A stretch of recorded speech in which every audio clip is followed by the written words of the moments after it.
This is Lieutenant Commander Eric Boer from sunny Key West, Florida. If you have questions for our speaker today or in today's presentation, please ask them in the chat window. It is my pleasure to introduce to you now Dr. Richard Quest, the National Director of Education for the U.S. Naval Sea Cadet Corps.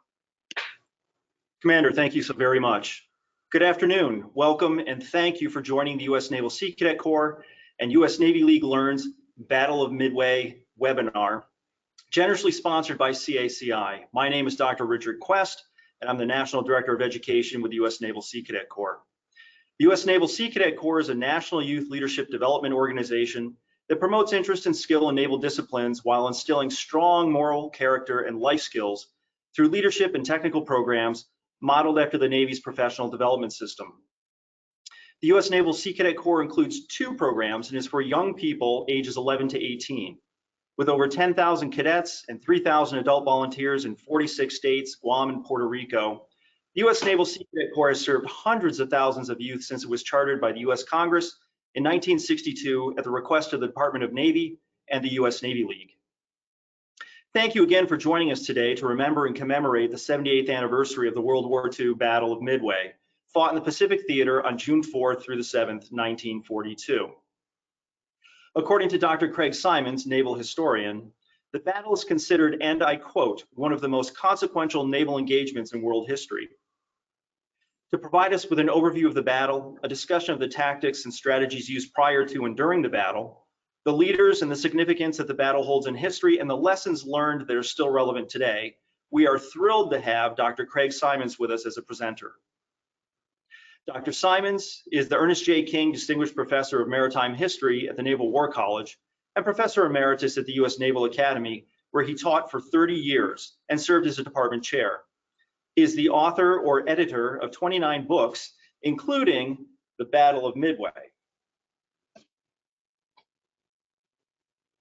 Dr. Simons is the recipient of the Roosevelt Prize, the Lincoln Prize, the Morrison Prize, and the Dudley W. Knox Medal for Lifetime Achievement. Dr. Simons is a world-renowned historian and scholar. He is the preeminent American historian with regard to World War II naval history, and his research and books are the foundation upon which the U.S. Naval Academy and Naval War College educate their students. It is my personal honor and professional privilege to be able to introduce Dr. Simons. On behalf of the U.S. Naval Sea Cadet Corps, U.S. Navy League, and our generous sponsor, CACI, please join me in welcoming Dr. Simons. Thank you, Richard. I appreciate that introduction.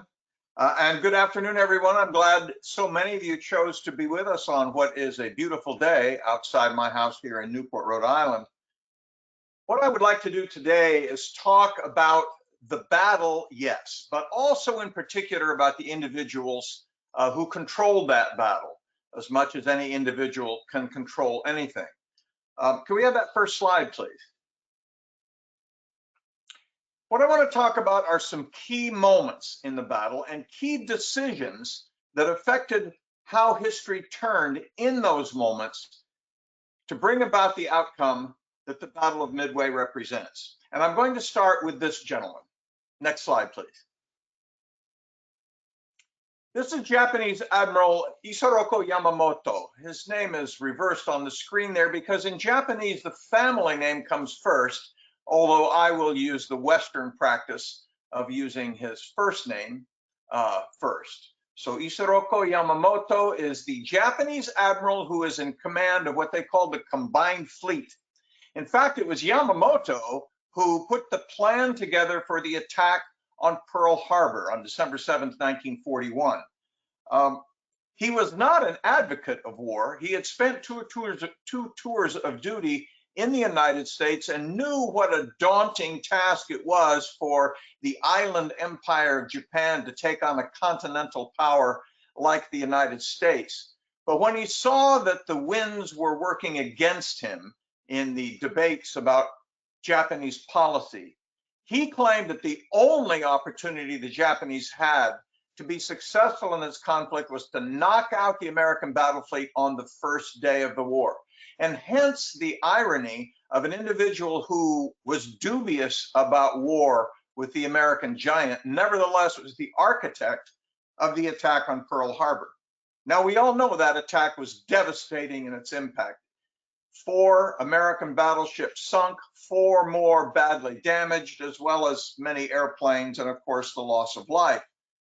But what the Japanese failed to do in the attack on Pearl Harbor was find or hurt or sink any of the American aircraft carriers.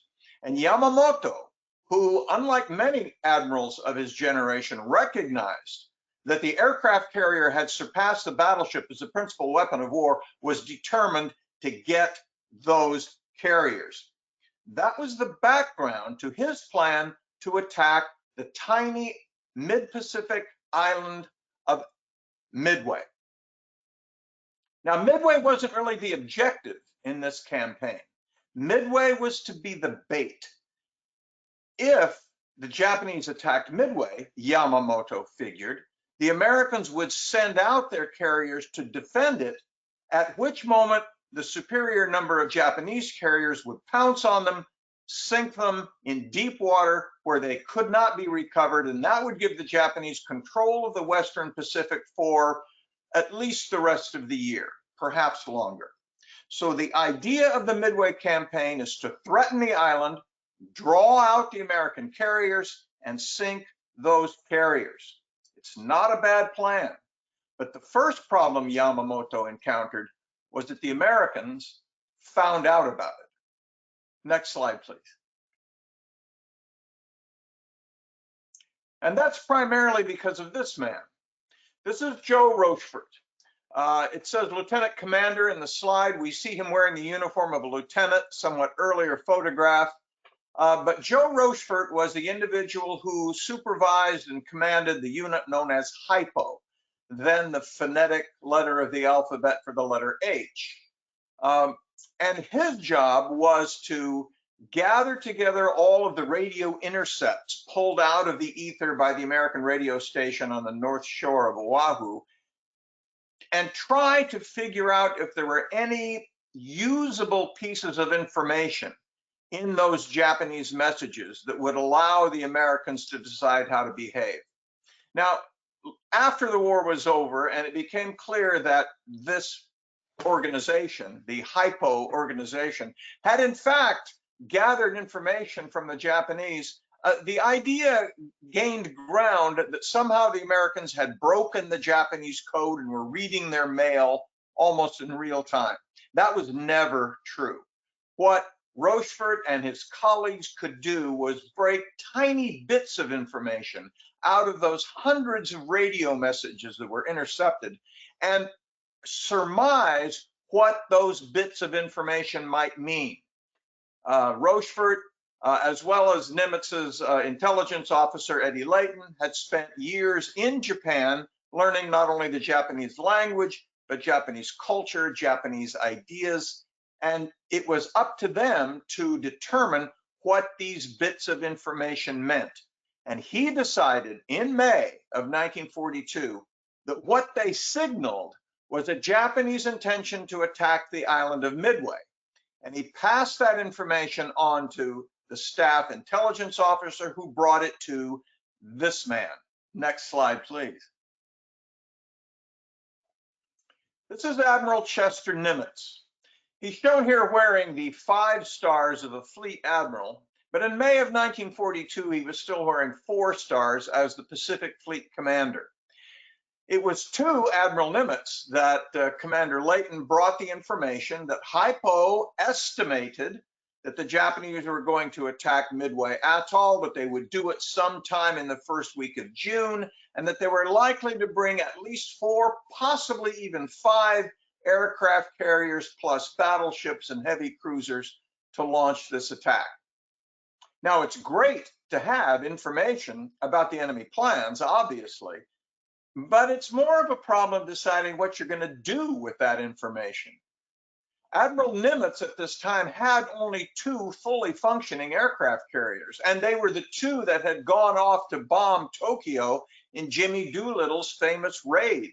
They were still coming back from that raid. They would have to come back, be resupplied, refueled, rearmed, and then sent back out again in a big hurry. And even then they would be outnumbered 2 to 1, unless, that is, it was possible to repair the crippled aircraft carrier Yorktown, also coming back to Pearl Harbor from a battle in the Coral Sea that had taken place the first week of May. If that carrier could be repaired quickly and the other two could be turned around quickly, he might get as many as 3 aircraft carriers in battle readiness, but they'd still be outnumbered. So one option for Admiral Nimitz was simply to say, well, the Japanese are after the island of Midway. You know what? They can have it. It's tiny, it's small, it doesn't amount to much. We'll pull our troops out. It won't cost us much. They will have a hard time supplying that island 4,000 miles from Japan. And in fact, it will turn out to be a burden to them more than an advantage. So one option is to say, you know what? Let them have it. But Nimitz didn't make that decision.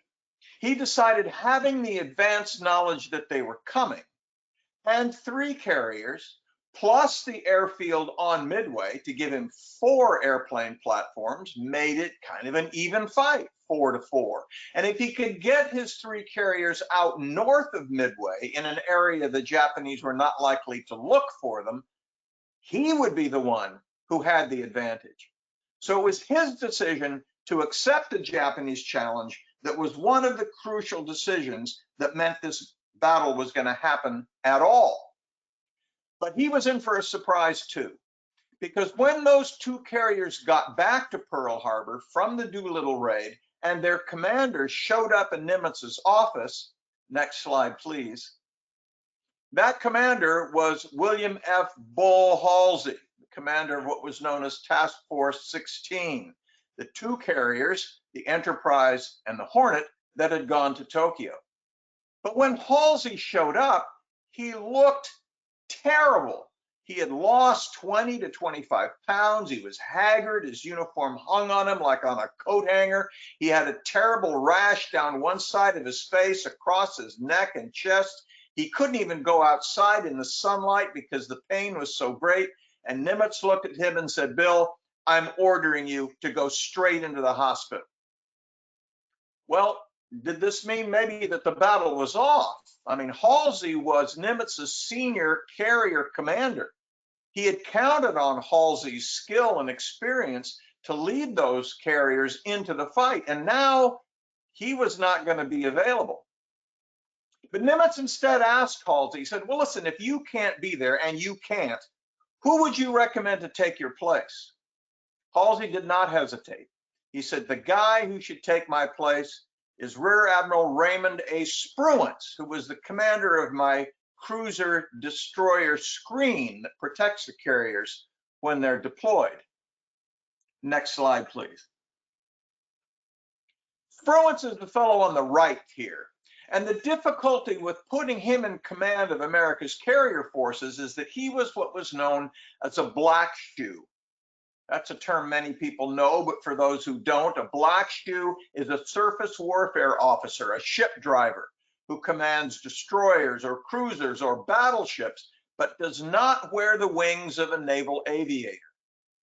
And that was a problem because the other officer, the one in command of the Yorktown battle group, who is senior to Spruance and therefore would have overall command of the carrier force, was the fellow on the left in this slide, Frank Jack Fletcher. And you'll notice he's not wearing the wings of an aviator either. So Nimitz had to decide if he would send these 2 surface warfare officers, 2 black shoes, out to command carrier forces in the most important naval confrontation of the Pacific War so far. That raised the risk level just a bit. But Nimitz had faith in Halsey's recommendation. He had faith in both Fletcher and Spruance and decided to go ahead and send them out as planned.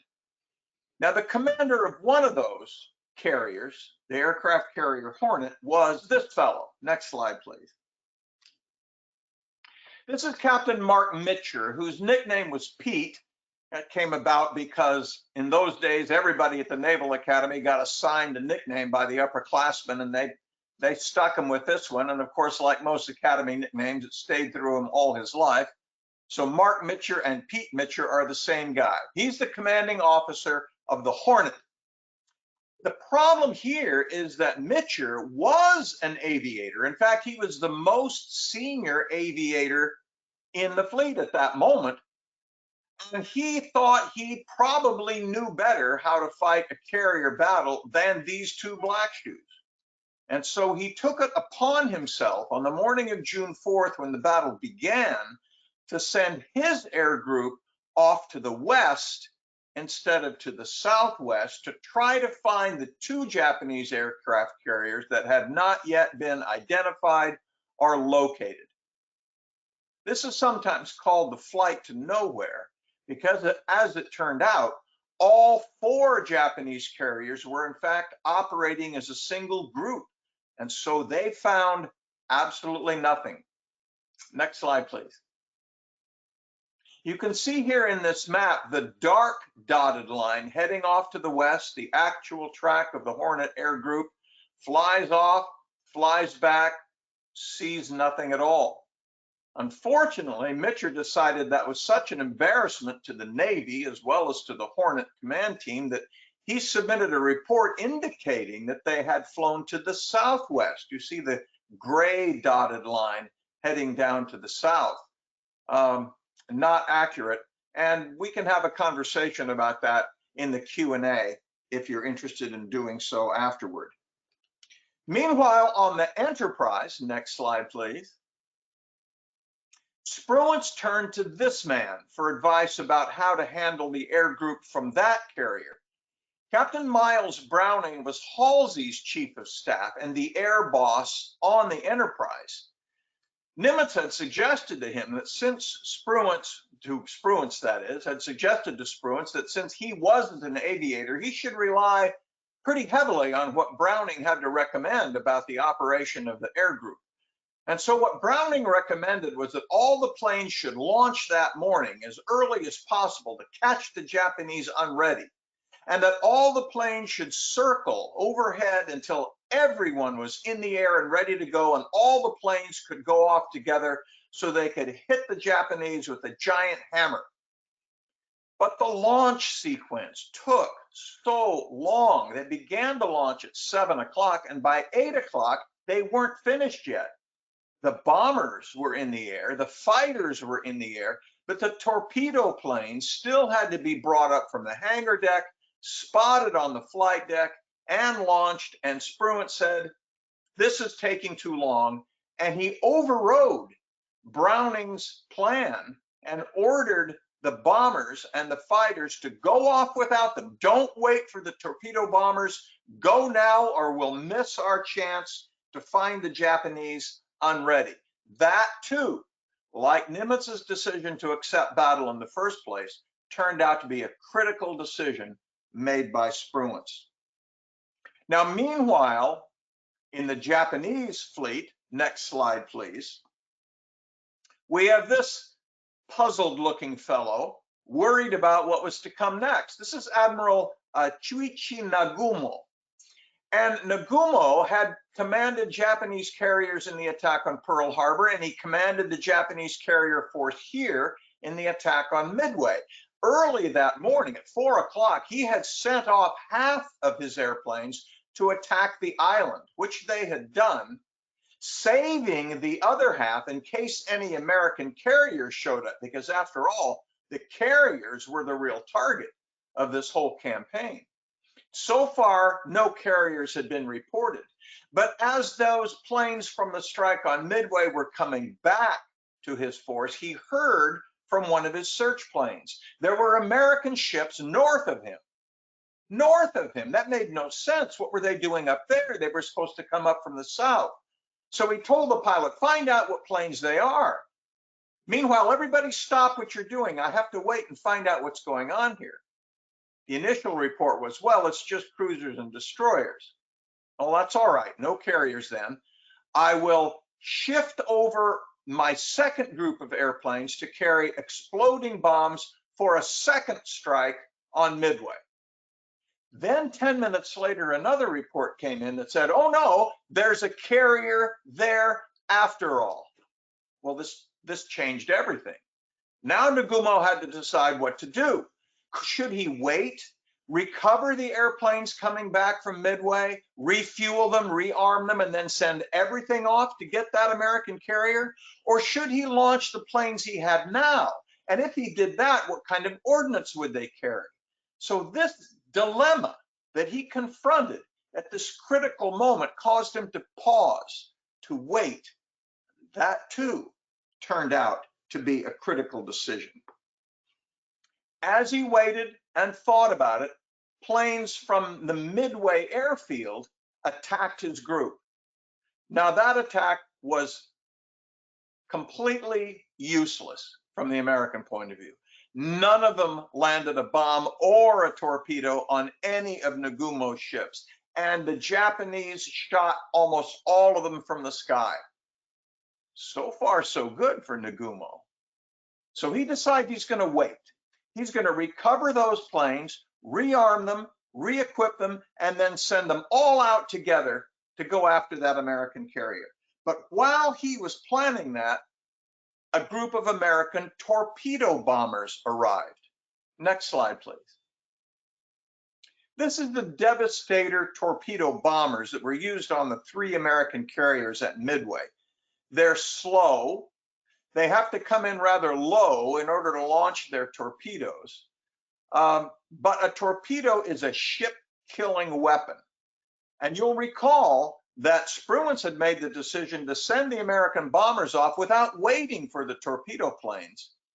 But the torpedo planes launched from the Enterprise flew a direct course, more direct than the bombers did, and therefore actually arrived first over the Japanese carriers.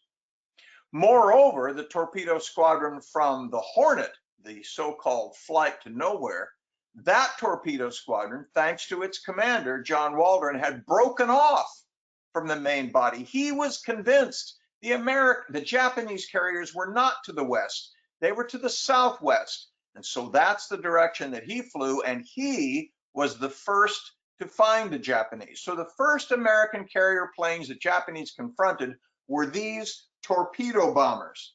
They came in low, they came in slow, and the Japanese Zeros shot almost all of them down. All of them, all 15 planes from the Hornets torpedo bombing group were shot down, and every member of that squadron was killed save one man, Ensign George Gay, who was the squadron navigator. But the torpedo squadrons from the other 2 American carriers did not do much better. Only 4 of them managed to survive the strike. Well, so far, the Japanese are winning this battle, but that's not going to last. Next slide, please. This is Clarence McCluskey, who always went by his middle name, Wade, never liked the first name Clarence. He was a fighter pilot by training, but he was the senior pilot on board the Enterprise, and so he was the commander of the air group flying a bomber out toward the reported Japanese position. He launched at 7 o'clock that morning. At 8, Spruance ordered him to go now, don't wait for the torpedo bombers, and off he went. And he got to the coordinates that he'd been given, and what he found was nothing. There were no ships at those coordinates at all. The reason is that the Japanese had turned north as soon as Nagumo knew there was an American carrier nearby. Well, it was a long flight just to get to that spot, and the needles on his gas gauge were already below the halfway mark.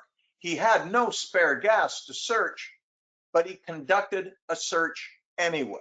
And here's the third critical American decision in this battle. Wade McCluskey's decision to conduct a search despite the fact that most of his planes were low on gas. And what he saw during that search was a lone Japanese destroyer heading north, leaving a white wake on the water, almost like an arrow, pointing him in the direction of the Japanese carriers. And on a hunch, he followed that arrow, and at 10:25 in the morning on June 4th, 1942, he found the Japanese carriers. The first of them, the closest to him, was the giant Japanese carrier Kaga, the biggest of their carriers. And the pilots, the American pilots, were so excited to see that, they pushed over into a dive almost immediately. McCluskey ordered the commander of his scouting squadron, Lieutenant Richard Best, to take the carrier on the left, on the right, but not being a bomber pilot by training, there was confusion in the radio messages, and all of the bombers, both McCluskey's and Best's, began to dive on the same Japanese carrier, the Kaga. Next slide, please. Best saw it happening. Dick Best, who was the commander of the bombing squadron on Enterprise, saw that all the planes, 27 airplanes, were all diving on the same carrier. There were other targets out there, so he immediately signaled to his two wingmen, no, hold up, stop, there's another target. Those three planes were the only ones that held back from this onslaught on the Kaga, and instead they targeted the Japanese flagship, which was called the Akagi. Now, ordinarily, three planes against a carrier would not be a terrifying threat, but under these particular circumstances, they were. One reason is because the Japanese combat air patrol, the Zero fighters, had flown down to a low level, only 500 feet off the ocean waves, in order to shoot down those torpedo bombers. That meant that when the dive bombers came in at 20,000 feet, there was no opposition. Secondly, all of the anti-aircraft guns had been lowered to a low trajectory to shoot at those torpedo bombers, and it took several minutes for the Japanese crews to crank them up to altitude. And thirdly, because the Japanese carriers were in the midst of transferring ordnance from explosive ordnance to armor-piercing ordnance to refuel the planes to get ready for the strike against the Americans, the planes down on their hangar deck were all higgledy-piggledy. There was ordnance stacked against the bulkhead. There was ordnance lying on the deck. There were fuel hoses running across the hangar deck. And so when Dick Best and his two wingmen attacked the Akagi, it turned out to be critical. His two wingmen each landed bombs close alongside, but it was Dick Best's 1,000-pound bomb that hit the Akagi square in the middle of its flight deck, nicked the flight elevator, and exploded on the hangar deck amongst all that ordnance, ammunition, and aviation fuel. Next slide, please. That meant that both the Kaga, overwhelmed by 27 American dive bombers, and the Akagi were both put in a sinking condition within seconds of one another. Simultaneously with this, Frank Jack Fletcher had also launched his planes from the Yorktown, and they too arrived at about 10:25, 10:28 on the morning of June 4th, and they attacked the third Japanese carrier, the Soryu, coming from the north. So that in effect, you could argue that at 10:20 in the morning, the Japanese were winning not only the Battle of Midway, they were winning the Pacific War. By 10:30 that morning, they had lost 3 of their frontline aircraft carriers.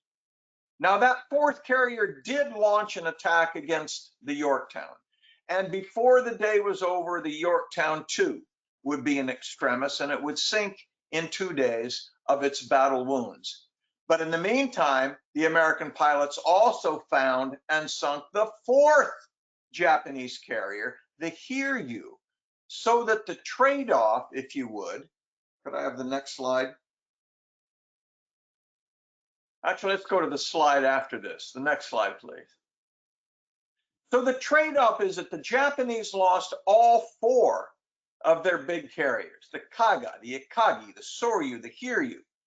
4 of the big carriers that had attacked Pearl Harbor on December 7th. They also lost the heavy cruiser Makuma and virtually the heavy cruiser Mogami, which was so badly shot up, it had to go all the way limp all the way back to Japan for repairs that took a year and a half. The Japanese also lost 292 aircraft and 3,000 men, including many of their best pilots and aircrew. Now, the Americans did not get off scot-free. As I mentioned, they lost the carrier Yorktown and a destroyer and 137 aircraft. 307 men died. But the Americans also recovered most of the pilots that had been shot down or who never found the Japanese at all, thanks to the flight to nowhere. So that one could argue this was an absolutely decisive engagement. It took away the initiative from the Japanese. They would never again initiate a major offensive in the war. And it gave the initiative to the Americans, who could now determine where and when and how future battles would be fought. The Battle of Midway did not decide the outcome of the war. There were 3 more years of war to run. But it did change the trajectory of the war and returned the initiative to the Americans. The Japanese lost the initiative at the Battle of Midway, and they would never get it back. Can you go back to the previous slide, please? Because here I want to make the argument that I started out with, which is that there was luck involved, just as there is luck involved in every confrontation. Can we get to the previous slide? Is it not possible to go in reverse? There it is. But in addition to luck and chance and circumstance, decisions made by the players themselves affected the outcome. I would say were decisive in the outcome. Just to recapitulate, there was Nimitz's decision to accept the Japanese challenge in the first place. He had fewer carriers. Remember that the overall Allied strategy was to concentrate on Germany first. He could easily have said, well, I'm not going to risk the last of my carriers to defend a tiny little coral atoll in the middle of the Pacific. But he believed in the men, he believed in his codebreakers, he believed that he could win the battle. That's a decisive decision. Spruance made a decisive decision when he overrode Browning's launch order to wait until all the planes were in the air before going off to attack, and sent McCluskey on his way with just the fighters and the bombers and without the torpedo planes. Now, it was partly accidental, but it resulted in the convergence of all the American bombers over the Japanese forces at virtually the same moment. Then on the Japanese side, there was Nagumo's critical decision not to launch his planes right away against the American carrier, but to wait, to recover the planes coming back from Midway, to refuel them, rearm them, to change the ordnance, and then launch a coordinated strike. He thought he had time. He didn't. And then there is McCluskey's decision, when arriving at the designated coordinates, found nobody there and initiated a box search in spite of being short on fuel, finding that Japanese destroyer, making the correct decision that it would point him in the direction of the Japanese carriers and then to head north. And then finally, there's Dick Best's decision to pull out of the dive on the Kaga and lead his 3-plane group to the Akagi. And then finally, of course, the Yorktown planes launching later, arriving nearly simultaneously with the planes from the Enterprise to find and sink the Soryu. So these 5 decisions by 5 different individuals had a decisive impact on the outcome of the Battle of Midway. And I look forward very much to your questions.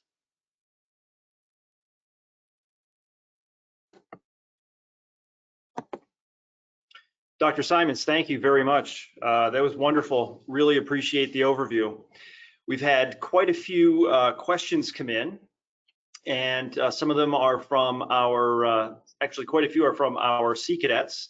And so what I'd like to do is go over a couple of these and ask on your behalf. So, so the first question, you've talked a little bit about the leaders, admirals on both sides.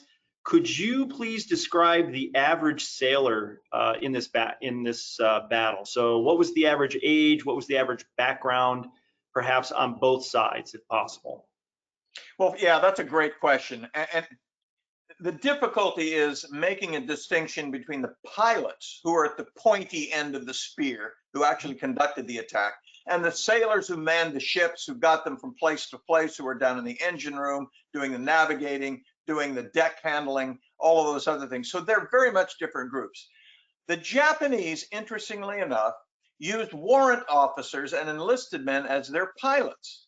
Their view was that the airplane was a tool, and officers' jobs were to coordinate the tools, but it would be an enlisted man's job to deploy the tool. The Americans took a different view. Almost all, maybe 85 to 90% of the pilots on the American side were commissioned officers. Many of them were ensigns and lieutenants, junior grade. The squadron commanders were usually lieutenants. The group commanders were lieutenant commanders. So the average age in that group is probably somewhere south of 30. The ensigns were somewhere between 25 and 28. The JGs 27 to 28.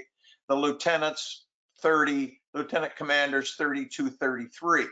That would be pretty typical. That meant that they had experience in flying. They had done a number of takeoffs from carrier platforms and arrested landings.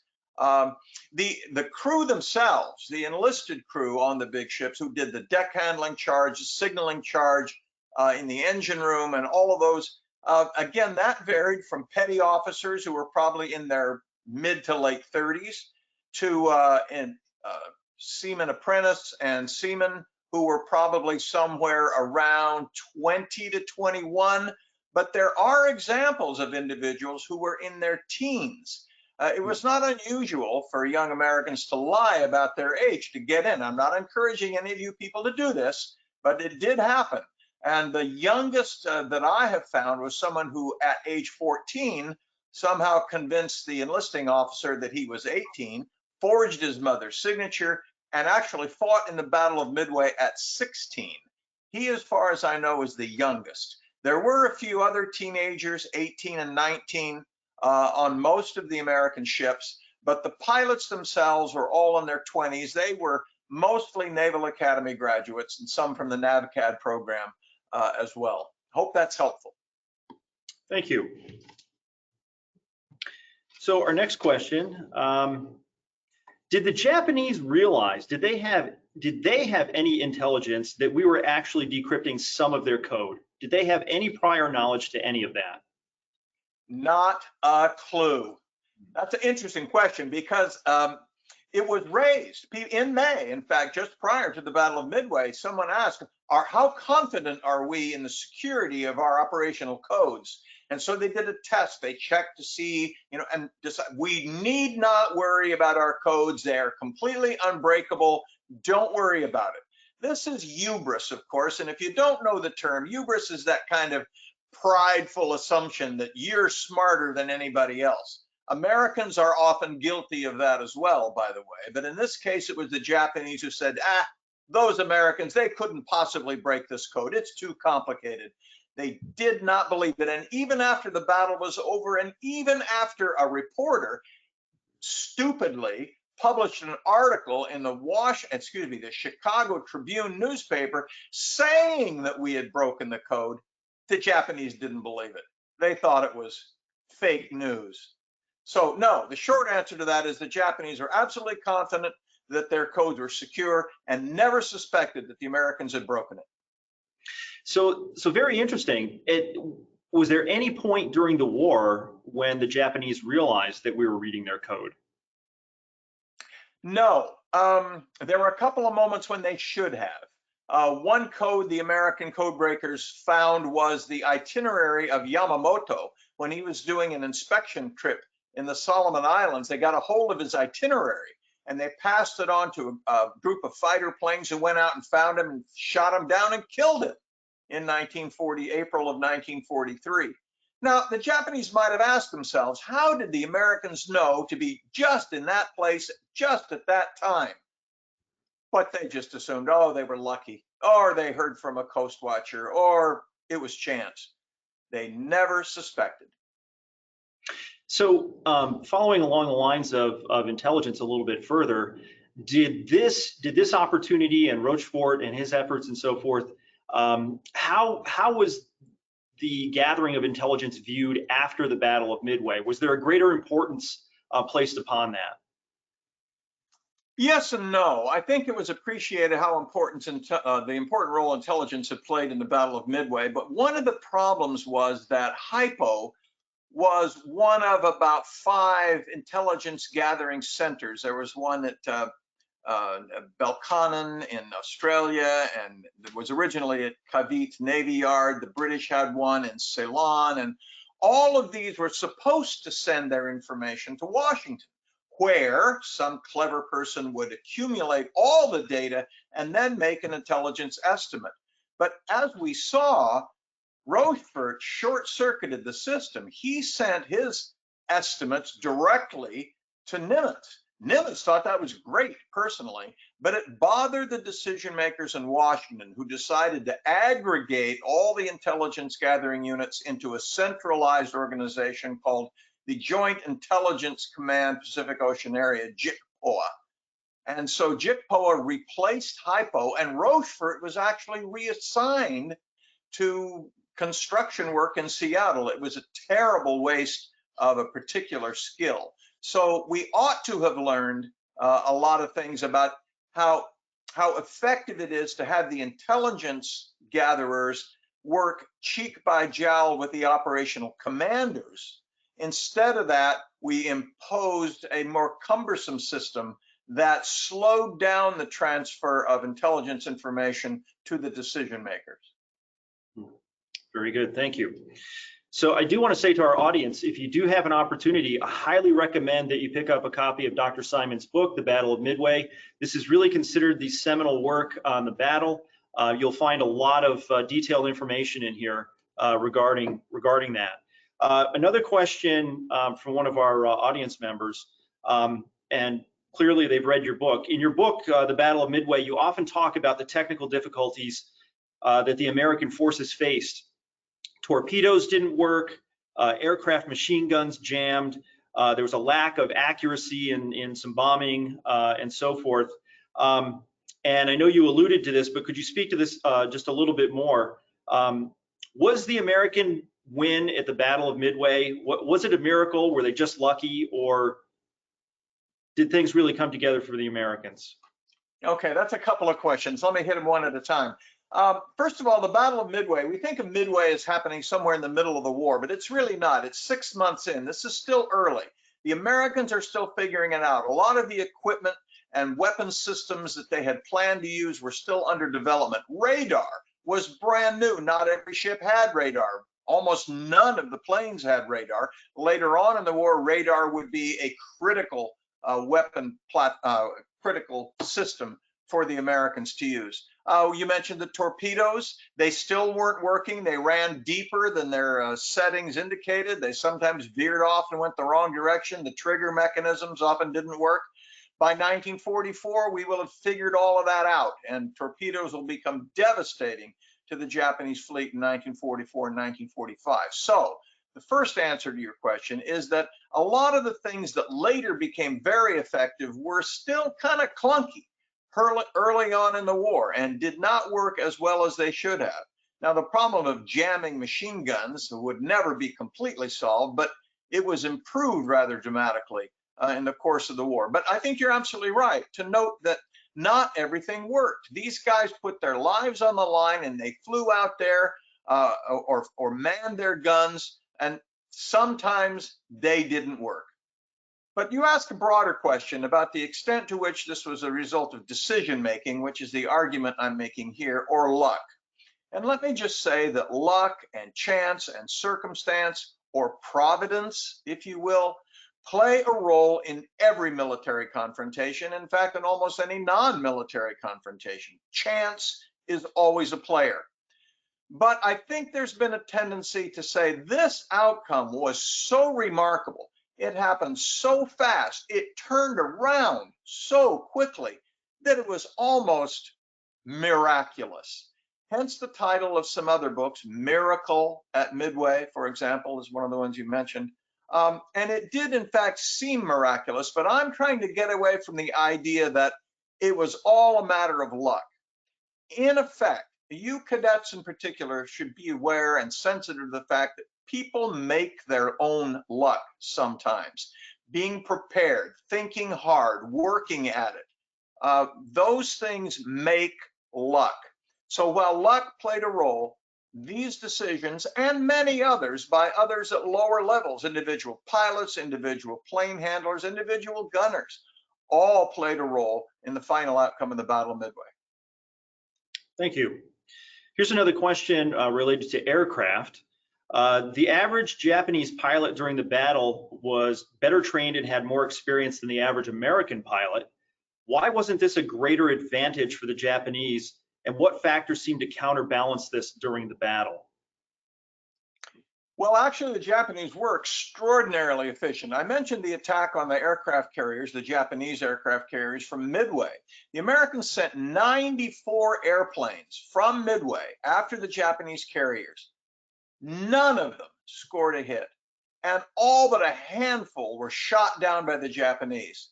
And the Americans only shot down 1 or 2 Japanese planes. So, I mean, if you look at the disparity in skill in that particular confrontation, the Japanese had it all over the Americans, and it's because they were better trained, had more experience, and arguably a better weapon in the Japanese Zero.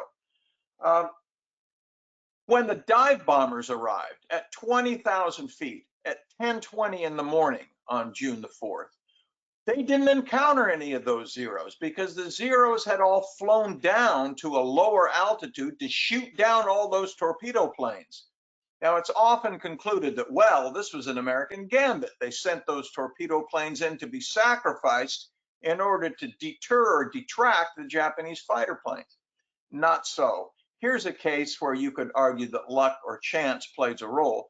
The early arrival of those torpedo planes drew down the Japanese fighters so that when the American bombers showed up at 20,000 feet, they could line up on those carriers very carefully without worrying about being attacked, tip over into their dives, and go straight down at those carriers to deliver their ordnance without being assailed by the Zeros. Now, had they been, would it have made a difference?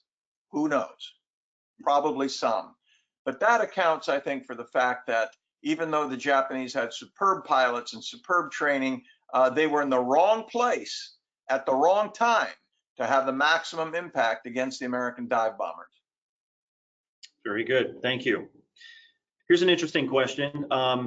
Would you be willing to speculate as to how Vice Admiral Halsey may have influenced the battle if he had been well enough to participate? Wow, you know, the thing about what if questions, what if Halsey had been there? How would he have been different? You know, I can say anything here. Why? He would have charged into the enemy and sunk all the carriers. I simply don't know. We know that he had great confidence in Miles Browning, so maybe he would have stuck with Browning, so the McCluskey would have waited for those torpedo planes, which means he would have been even lower on fuel when he arrived at the coordinates where the Japanese were not, and wouldn't have had sufficient fuel to look for them. So that might, in fact, have been a bad thing. But we don't really know that. We know that Halsey was an aggressive commander, but we also know that Halsey and Spruance were close friends, not just during this particular deployment, but they've been close friends since they were junior officers. They'd been co-located at a number of bases together, tried to buy houses nearby. Their children played with one another. So Spruance and Halsey understood one another's minds. That's exactly why Halsey recommended Spruance for this job. So we can perhaps conclude that Spruance behaved more or less the way Halsey might have done had he actually been in command. Very good, thank you. Here's a different question. Did the U.S. Merchant Marine have a role in the Battle of Midway? The American Merchant Marine played a role in all Pacific battles, in that without them, it would have been impossible to sustain a campaign 6 to 8, in some cases 10,000 miles away from the continental United States. You know, all of the oil that was in the oil tanks on Makalapa Hill and Oahu, all of that had to be brought by tankers from the West Coast. All of the supplies, all of the equipment, all of the ammunition, all had to be brought by cargo ships from the Merchant Marine to the Hawaiian Islands, and then subsequently in the course of the war to the South Pacific and then the Central Pacific as the Navy moved from Guadalcanal to Tarawa to Kwajalein to Saipan to Iwo Jima. So in that respect, the Merchant Marine was essential to everything the Navy did in the Pacific War. But were there merchant ships involved in the particular confrontation on June 4th? No. Very good. All right. So the Japanese lose several carriers in the course of the battle. Why didn't the Japanese just begin to build additional ships after this particular battle? I want to make sure I get that right. Yes, that's the question from one of the audience members. Why didn't the Japanese simply build more ships to include carriers after the Battle of Midway? Well, the short answer is they did. They built as many as they could, as fast as they could. In fact, they took several ships that had been laid down to be battleships and cruisers and turned them into carriers and built new carriers from scratch. But here's the big difference between the United States and Japan in 1942, and that is that the United States was an industrial dynamo. The United States could build literally hundreds, even thousands of ships at hundreds of building sites and tens of thousands of airplanes. The Japanese simply did not have the industrial capacity to match that. They did build new carriers, but not as many as the Americans did. In fact, the Americans came up with a new carrier type, the Essex class, that joined the fleet in the next summer, the summer after this, in June of 1943, and eventually built 24 of them. By war's end, the United States had over 100 aircraft carriers, if you count escort and auxiliary carriers. The fact that we had to scrape together 3 for the Battle of Midway and that we could put 100 of them to sea by 1945 suggests a lot about the American industrial capability. We simply overwhelmed the Japanese with what we could build, and they could not. Here's a question from one of our young cadets. Here's again, a little bit of a speculation, but if the Japanese had defeated the Americans at Midway, would anybody from France, England, or even Canada have come to help protect the west coast of the United States? What a great question. All right, there's really 2 parts to this. One is, I have to back up to explain that the overall Allied strategy for all of World War II, which the Americans bought into, was that Germany was by far the more serious enemy and that we should focus on the defeat of Germany first. Japan, we could worry about Japan later. They had a weaker industrial program. Their Navy was powerful, but not one that could attack the United States. So we would simply hold them off and focus on the defeat of Germany first. The danger to that plan, if the Japanese won the Battle of Midway, is that the United States might have said, oh my gosh, we have to back away from that commitment now. The Pacific has become so dangerous, we have to recall forces from the Atlantic, from the European theater, to hold on to what we have in the Pacific. That would have weakened the Allied response against Germany. It would have weakened the Battle of the Atlantic against German U-boats. So the danger here is not that the American West Coast needed protection from the French or the British. The danger was that the Americans would have pulled back their commitment to the French and the British if the Japanese had won this battle. Now, the other part of your question is, was the American West Coast in jeopardy here? And the answer here, I think, is no. There was some thought that after occupying Midway, if that had gone successfully and all the American carriers had been sunk and the Japanese lost, let's say, only 1 of theirs, that Yamamoto might have thought about acquiring the Hawaiian Islands, not permanently, but as a bargaining chip. The overall Japanese plan was not to defeat the United States, not to attack the West Coast, not to occupy the country, not to win the war. What they wanted was for the Americans to let them keep what they conquered in the South Pacific: Borneo, Sumatra, Java, Malaya, the Philippines, all those resources in oil and rubber and iron and tin that they needed to sustain their industrial capability were all in the South Pacific. The idea of knocking the United States out at Pearl Harbor was to keep that resource base. So Yamamoto's thought was, well, if we get the Hawaiian Islands, we can say to the Americans, let us keep the Philippines and we'll give you back Hawaii. I think that's what he had in mind. But I don't think there was ever a Japanese plan to attack in any permanent way the West Coast of the United States. Thank you. So here's an interesting question from one of our audience members. How did the victory at Midway influence the Navy and their tactics for the next 12 months in the war? Well, I mentioned at the end of my talk that what this battle did was give the initiative to the Americans. The Japanese had been gobbling up outposts almost on a daily basis, at least a weekly basis. They took all of the Dutch East Indies and the Philippines and the Bismarck Archipelago and the Solomon Islands, one by one by one by one. That stopped. The Americans now said, okay, now it's our turn. And only 2 months after Midway, we began our first offensive by landing on the island of Guadalcanal. That led to a 4 to 5 month slugfest in Guadalcanal, and that led to further expansions in New Guinea and New Georgia and New Brunswick, all of these new, the Solomon Islands and in New Guinea. So in a way, it gave the initiative to the Americans, who then began an offensive in the South Pacific. By the end of the next year, that is by the end of 1943, they would launch a new offensive in the Central Pacific. So what Midway does, it triggers the moment when the United States begins going on the offensive in the Pacific. Thank you. So a couple of other questions from our cadets. They would like to know, have you seen the new movie that came out, Midway?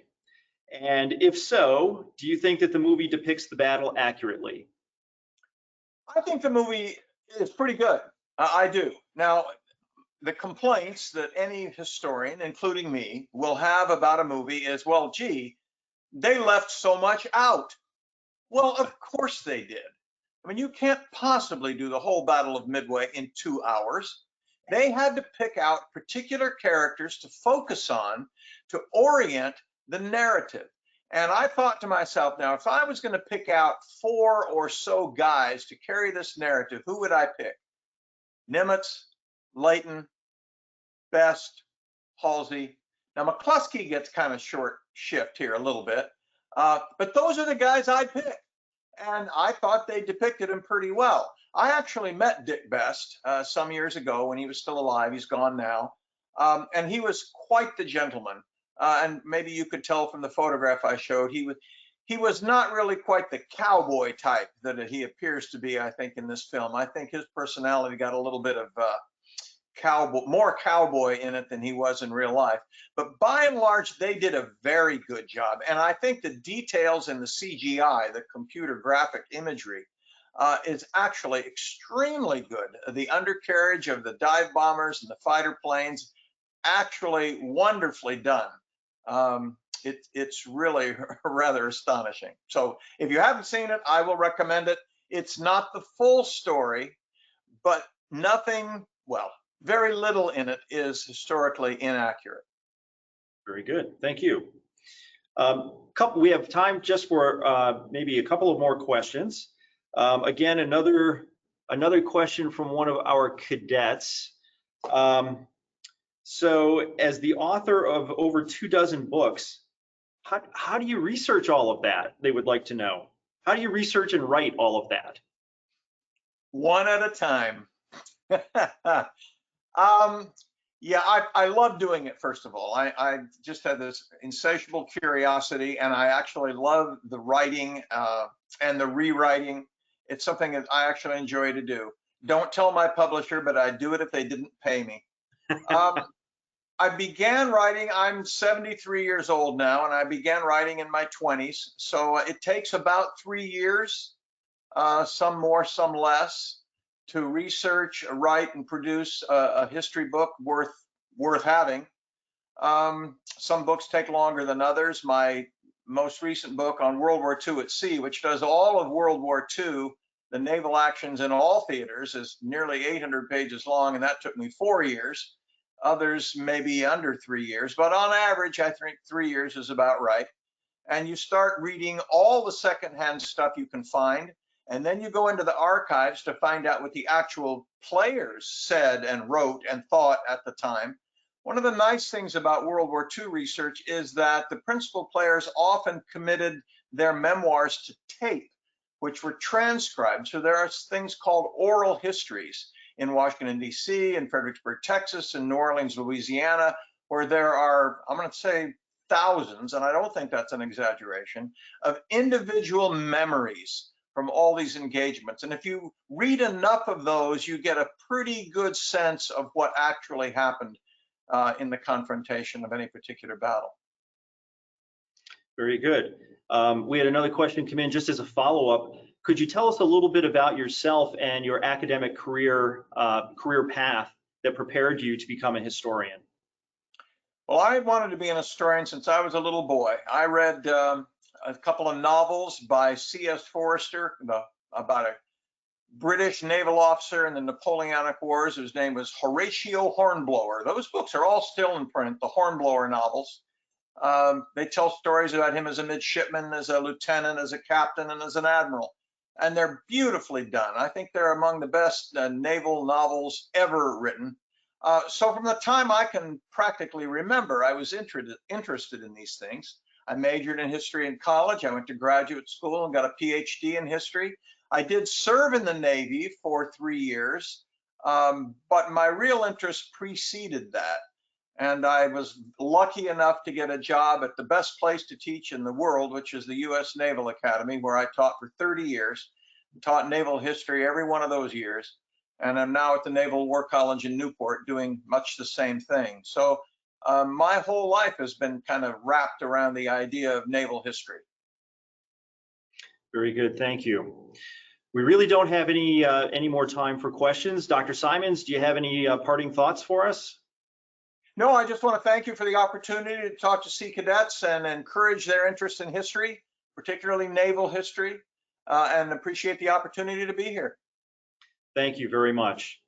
So as the living memory of World War II fades and those veterans who participated in the war leave us, it is important for all of us to remember their sacrifices. And so I thank you all for joining us today. Remember those who came before us. Thank you to Lieutenant Commander Boer for making the connection with Dr. Simons. Thank you to the U.S. Navy League for putting this webinar together. And a tremendous thank you to CACI for their generous sponsorship in making today's webinar happen.